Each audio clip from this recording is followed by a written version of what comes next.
What we're going to do today is just share with you the Tipton story. We're going to talk a little bit about where we came from and then where we are today, and then share some of our future.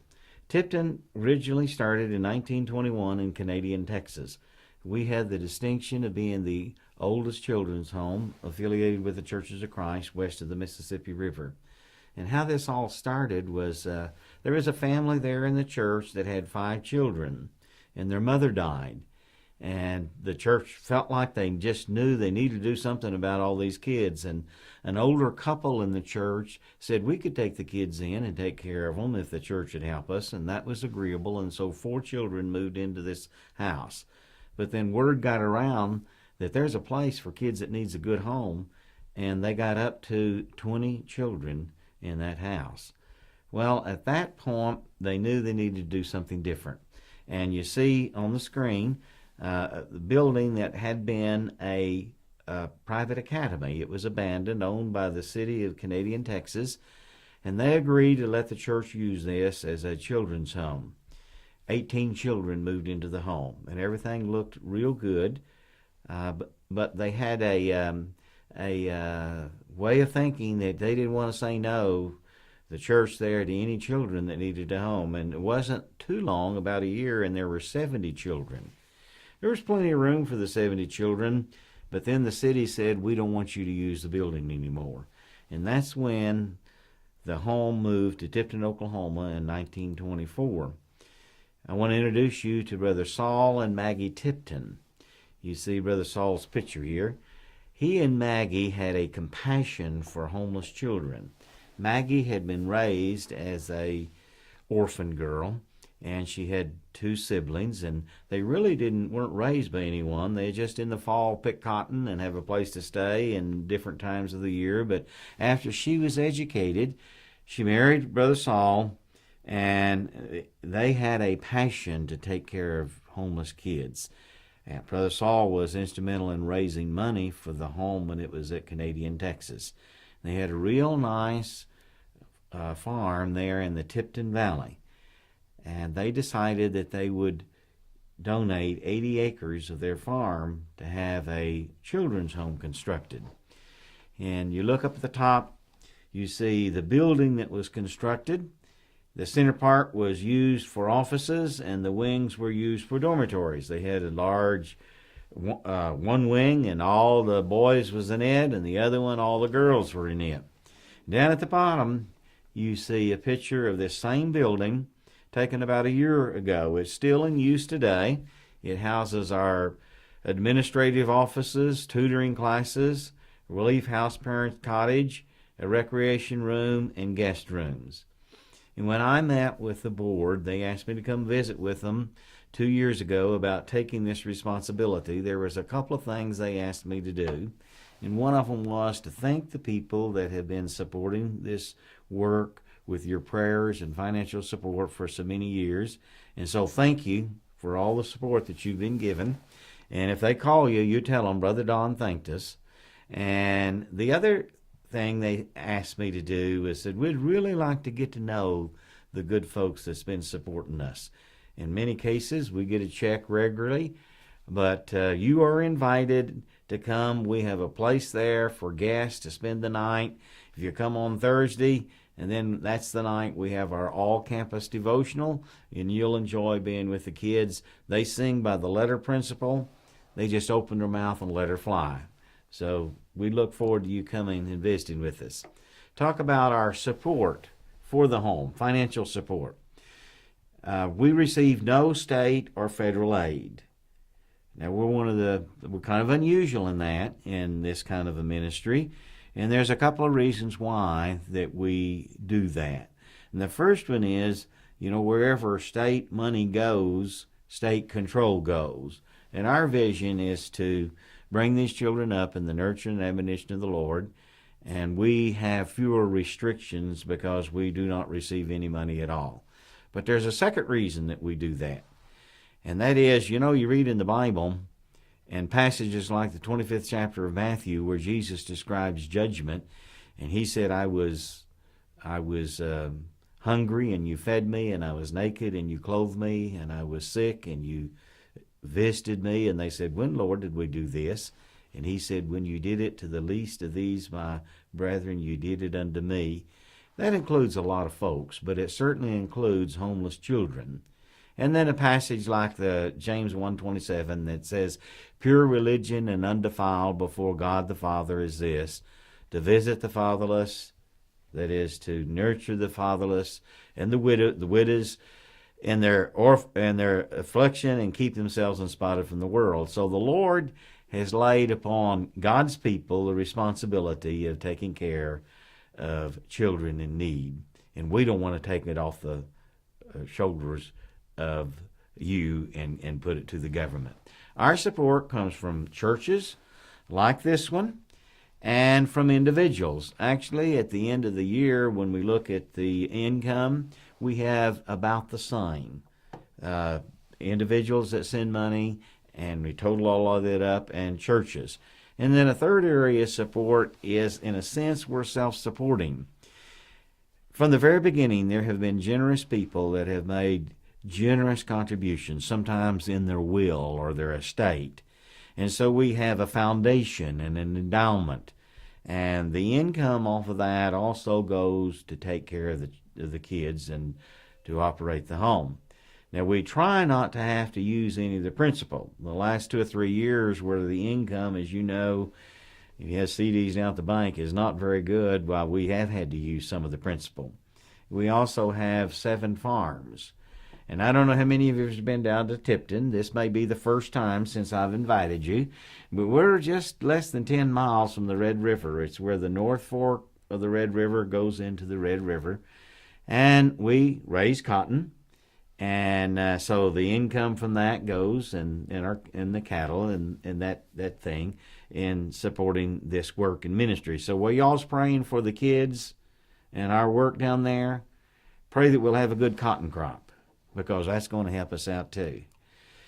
We have evolved in our service. We started out with large wards that sometimes, back then they called them dormitories. And each one of the dorms or wards would have a matron over that. And you see in this picture, you see the beds just lined up. And the home had this vision that we don't want to say no to any child that needs a good home. Well, back then in the 20s and 30s, there wasn't a lot of processing. People would just drive up and start unloading kids. If we could find room for another bed, then we could put another kid in there. And I think about this because I can remember when trampolines were first invented. That shows my age. And you could pay some money and go to a good town, had some lights, and jump on the trampoline. Look at all those beds. Can't you just see kids jumping from one bed to another?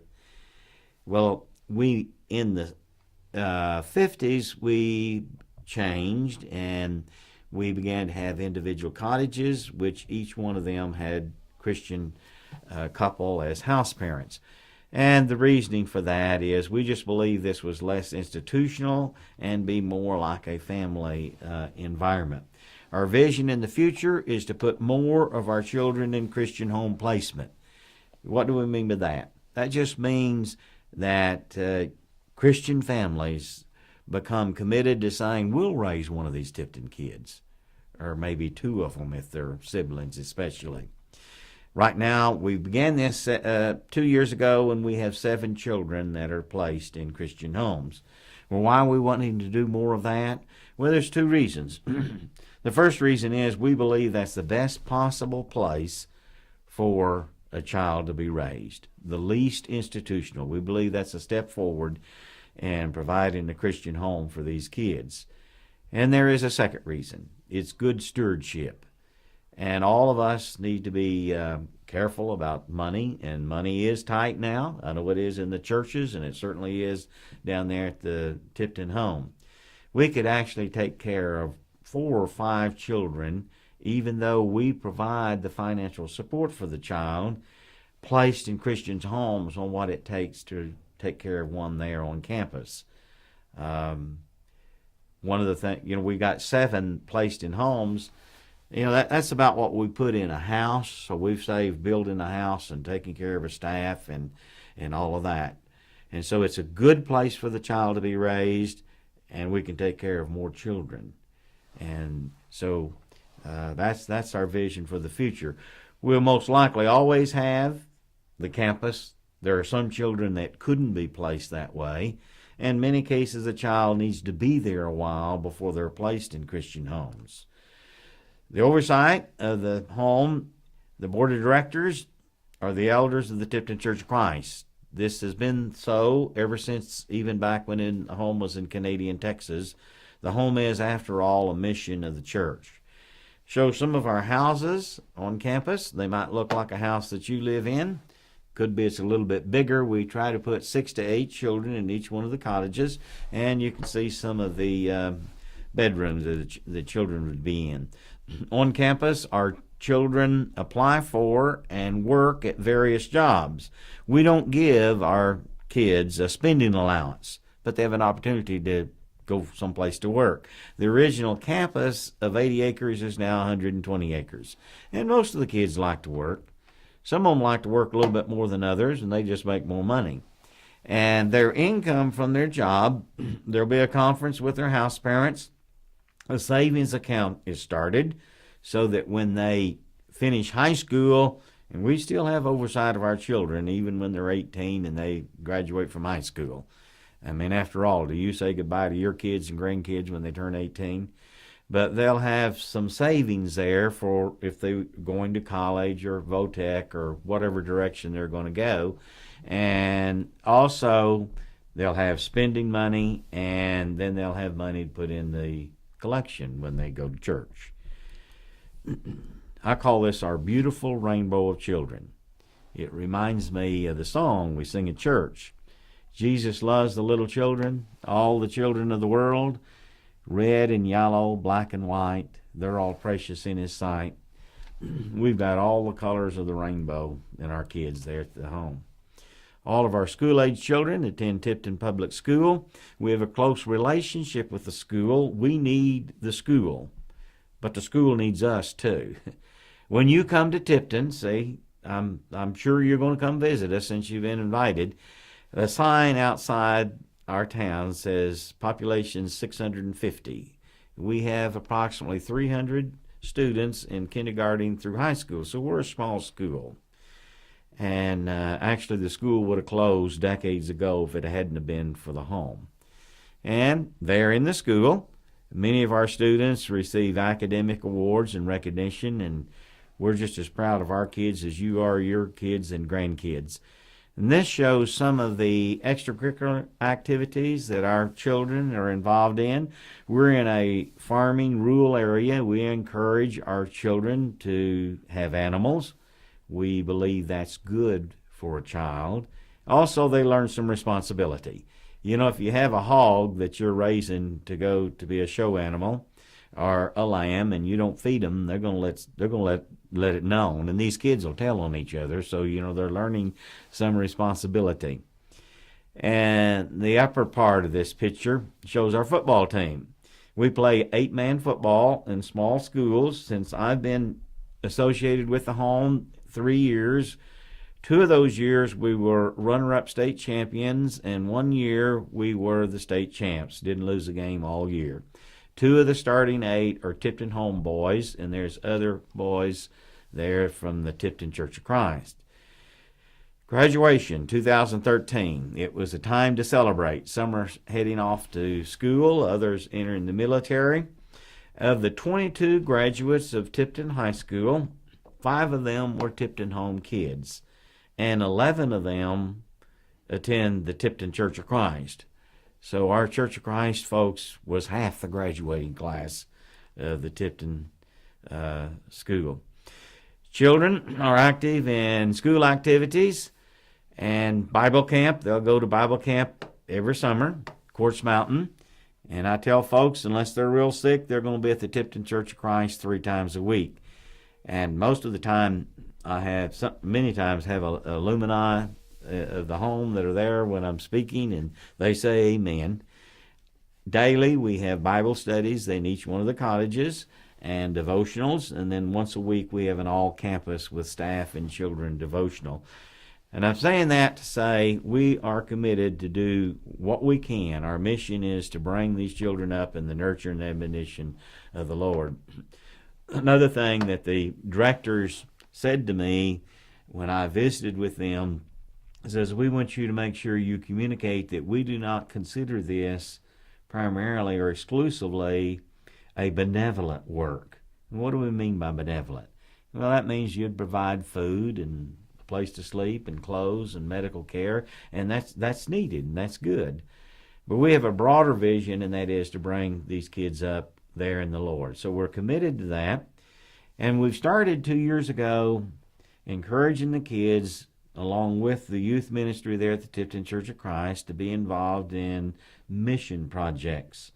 2 years ago, two of our senior high kids went to the inner city of Houston and worked in building houses for the homeless, and they have been involved, junior high and senior high, in mission projects in a 2 or 3 county area around Tipton.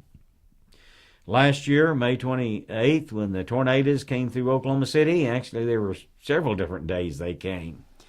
But the Southwest Church of Christ, our director called them, but they had, I believe, 4 houses that were destroyed among their members there, and 1 person that was killed, and asked what we could do and what our kids could do. Well, anyway, our junior high and senior high kids came and spent several days in tornado cleanup there. And when he called and talked to the church, they said, well, we'll find homes for all the kids to be staying in. And Brother Smith said, no, I really don't want you to do that, because I know how well that our kids are treated as guests when they go. And we want everyone to understand that we're coming to work. So they took their sleeping bags and they slept there at the floor of the church. You see in the center that we have the kids and staff that had a prayer circle and a devotional out there during the time that's doing the tornado cleanup. Opportunities to help. Now, you knew I was going to talk about that, didn't you? And we have some traditions there at the Tipton home, and that reminds me that we have a book, the Tipton Home Story, that was written by one of the girls that grew up at the home and her husband, and we give that to the churches. We want to make sure that you have it. And you go back and read this, and some of these traditions have been there for 50 years or even longer. One of those is people coming in and doing volunteers to teach summer enrichment programs and classes with the kids. And that could include anything from craft classes to music lessons, science camp, auto body repair, taekwondo, something that you have a passion for. You'd like to spend a week or maybe 3 days and bring some of the other church folks, or perhaps even your young people. And some of you ladies may be crafty ladies. I'm going to talk about crafting, working with your hands. My wife retired from teaching school for 26 years. She taught a lot of hands-on science, and she's taking our junior high and senior high kids, 2 or 3 of them with her 2 years. And the thing that has impressed me, I know it was good for the kids that Tipton home. It was very good for our young people that went over there and spent a week working with the kids and came back very, very enthused. So call us, and we'll try to find a place for you to do it. Secondly, opportunities to help. Seriously consider being a host family for one of our children. And what do we mean by that? Well, there are several times each year that we try to close the campus. It gives it an opportunity for the staff to spend some time with their family. Thanksgiving, Christmas, 2 weeks in the summer. And so our children need to go someplace. And in most cases, they don't need to or should go back to their biological families. So the first reason I'm asking you to be a host family, that means you would take 1 or 2 of our kids for those times, is it would be helping us out there at the home. But secondly, it gives you an opportunity to make a valuable contribution to the nurturing of these kids. You know, it's common when I'm out talking to churches that someone will say, you know, we kept a Tipton kid for a number of years till, you know, they were grown, and they call us and come back and visit us, and they're 25, 30, 35, 40 years old. And so, you know, if a child is there at the home for 10 years, they may be in 2 or 3, you know, different house parents. You're their host family. Then you have an opportunity to really add to the stability of this child as they grow up and become an adult. So that's a way that you could help. Volunteer to keep one of our kids. And, you know, we found out that our Christian home placement, most of those kids come from the families that have been their host families. They have a kid for 6 months, a year, and they say, well, I think we could raise that kid. And so that's the way it works. And in raising these children, if you are a Christian home placement family, we provide the financial resources to raise the child, all the medical expenses, and provide the professional staff, the counselors, and the social workers, still be under the oversight of the Tipton Home. And then we asked you to always encourage your congregation to remember Tipton Home in your annual budget. And I asked you, what about putting the Tipton in your family budget? Many of you are supporting good Christian ministries and missions, both, I know, as this church and as individuals. And I'm not encouraging anybody to stop supporting any good work to give support to the Tipton Home. But many, many families, I'm sure there may be a number, I wouldn't know how many, that you support, maybe foreign mission work or prison ministry or something like that. And my wife always takes care of that. I've always got this theory about balancing the checkbook, that if we run out of money before the end of the month, that it's her fault. But she started putting this on a bank draft, the different Tipton Home support and other support that we do, and we'd be glad to provide that for you.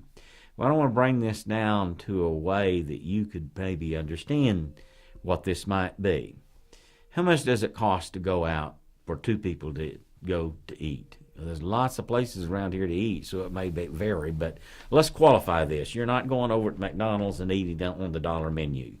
So maybe it's $15 for 2 people, or $25 or $35. What about making the commitment as your family to send that money to the Tipton Home each year, to be there to continue this ministry and to help the children?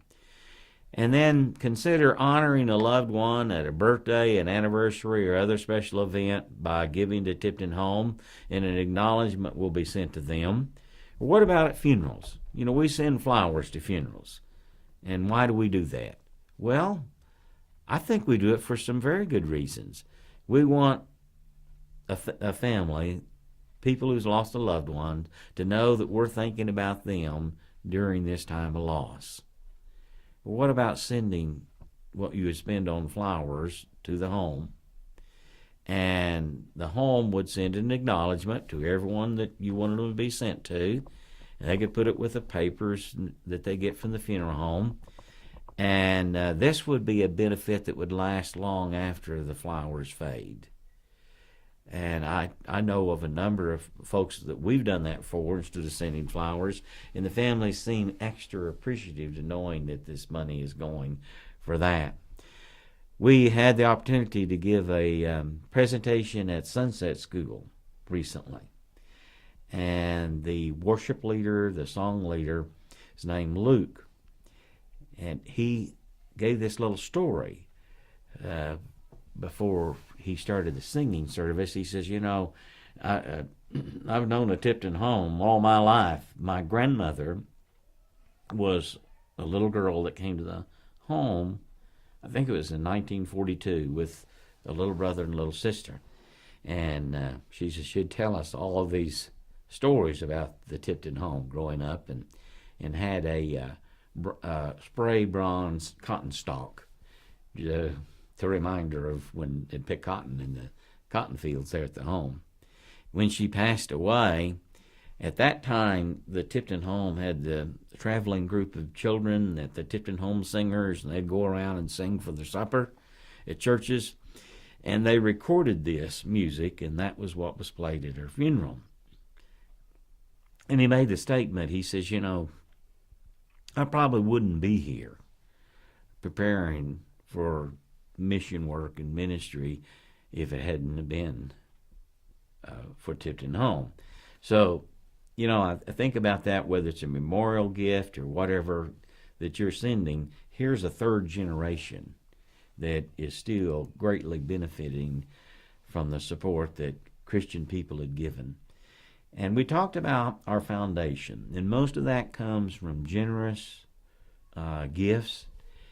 In many cases, it comes from the states or a will. And when I first thought about that, I thought, well, that's for rich people. But I want you to think about that a little bit, because probably most all of us could benefit from good estate planning. And if you'd like to have an interest in that, call us, and we would put you with a good estate planner. Younger families, be a good time to start making serious plans for retirement. And you might want to include the Tipton Home in those plans. So remember the home and the will. Jesus said in Luke 6:38, "Give, and it will be given to you. A good measure, pressed down, shaken together, and running over, will be poured into your lap. For with the measure you use, it will be measured to you." Let me give you my cotton patch translation of that. You never can outgive the Lord. And we asked you to continue to pray for these children, that they'll make good decision, and pray also for the house parents. They're the real heroes and heroines of this work, because they're on call, 24 hours a day, making daily sacrifices. And so just pray for them and their work and ministry in raising these children in a Christian environment. I want to talk to you a little bit about our Change for Children campaign. And you've probably seen something like this before. It's just a can that you put change in. And it may not sound that significant. Us guys, at the end of the day, we reach down in the bottom in our pants pocket, and there's some coins there, or maybe laid on the dresser, and you ladies probably got some coins in the bottom of your purse. But when I took this responsibility, my wife and I had been house parents right after we graduated from college, Paragould Children's Home, northeastern corner of Arkansas. So I spent a lot of time talking with them. And they said, make sure you seriously do a Change for Children campaign. Now, they've been doing this for over 30 years. But the last 3 years, they have brought in over $250,000 in the change cans. Now, their support comes primarily all across Arkansas. Now, there's a lot of congregations in Arkansas. But our support comes all across Texas and Oklahoma. And we have, I'm sure, as many congregations that they have. So that's significant when you talk about $250,000. And with all of our people and churches supporting it, that's doable. But there's another reason that I encourage you to really get involved and participate in this. And that is, when I look at the records of people that support this work, we've got good, faithful folks that's been sending money for years and years. But when you look at their age, most of them are over 65. And let's talk about that a little bit. Because I've always loved history, especially the church's history, restoration history. And we've always had a passion for taking care of homeless kids. 200 years ago, when churches first started being formed in Virginia and Kentucky and Tennessee and those areas, they started building orphan homes, children's homes. It's just in the Church of Christ DNA. I have read where in Oklahoma and Texas that we are taking care of more children than any other church group, and we're not the largest group. But when we look at the age of people who are supporting this work, it tells us we're not passing this down to the next generation. So I want to encourage you to take one of these cans and talk to it about your kids and your grandkids when they come to see you. And it's not really given unless you sacrifice. You take something out of your allowance if you're a child. You teach a Sunday school class. Take it to your class. Explain it to your kids. So when these young folks are the leaders in the church 20 years from now, we will still have this strong commitment of taking care of children that need a good Christian home. Remember, our support must come from people of compassion, and that means people like you. And I'm going to close with this picture. This was taken about a year ago and had all of our children and our staff and the elders of the Tipton Church of Christ, the board of directors, taking out in front of this original building, which we're still now using. I want to tell you a little story that shows really how that you folks here relate to what we're doing there in Tipton, Oklahoma, in this mission and ministry. It comes from the Old Testament. When Moses was leading the children of Israel out of Egyptian slavery, they were going to the Promised Land. They had to fight some battles. And on one occasion, they went up against the Amalekites. Now, the Israelites had been slaves for 400 years. They didn't even have any iron swords. They weren't trained in military. Scripture said that the Amalekites had war camels like the sands on a seashore. Well, Moses stood and faced towards God and raised his hands, and as long as he was raising his hands, they were winning a great victory. But he couldn't hold his hands up all day. So Aaron and Hur came and held his hands, arms out, and they accomplished a great victory for God.